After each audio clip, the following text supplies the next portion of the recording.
देश की सबसे बड़ी पार्टी के रूप में आगे आई भारतीय जनता पार्टी ने राजनीतिक क्षेत्र में 45 वर्ष पूरे करने पर देश भर में बीजेपी कार्यकर्ताओं ने हर्षोल्लास के साथ स्थापना दिवस मनाया। एक ही दिन रामनवमी और भाजपा का 45वां स्थापना दिवस का उत्साह बेलापुर विधानसभा क्षेत्र में भी खूब रहा।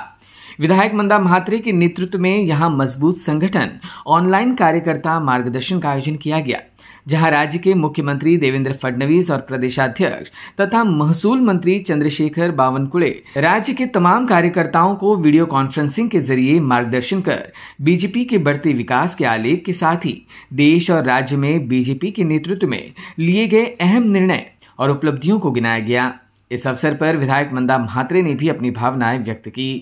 सर्वसामान्य कार्यकर्त्यांच्या माध्यमातून भारतीय जनता पार्टी हा पक्ष उभा राहिला।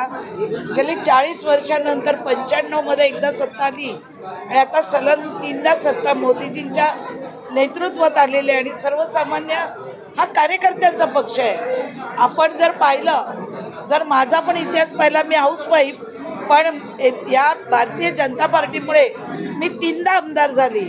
अगोदरच्या पक्षात बराच वेळा मी तिकीट मागितलं, पण या पक्षात मला 3 वेळा तिकीट देऊन निवडून आणलं आणि माझं भाग्य इतकं की मी हिस्ट्रिक केली या पक्षामध्ये।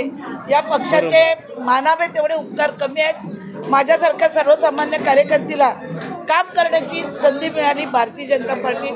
त्यामुळे कार्यकर्ते, सर्वसामान्य कार्यकर्ते आज खूप खुश आहेत की पुढचा उच्चांक त्यांच्या वाटायला येणार आहे आणि त्यांनाही चांगली पदं मिळून सक्रिय काम करण्याचं भारतीय जनता पार्टीमध्ये मिळणार आहे। भारतीय जनता पार्टीमधून समाजसेवेचं काम करताना मोदीजींनी जी कामं केलेली आहेत तीच आमचे महाराष्ट्राचे मुख्यमंत्री या राज्यात करत आहेत आणि त्यांचा धुरा घेऊन आम्ही या नवामध्ये काम करत आहोत आणि आपण सर्वजण मागे आहात, आम्हाला शक्ती देतात। त्यामुळे निश्चित स्वरूपामध्ये आजच्या स्थापना दिवशी मी सर्व कार्यकर्त्यांना खूप खूप शुभेच्छा देत आहे। Bureau input EW network.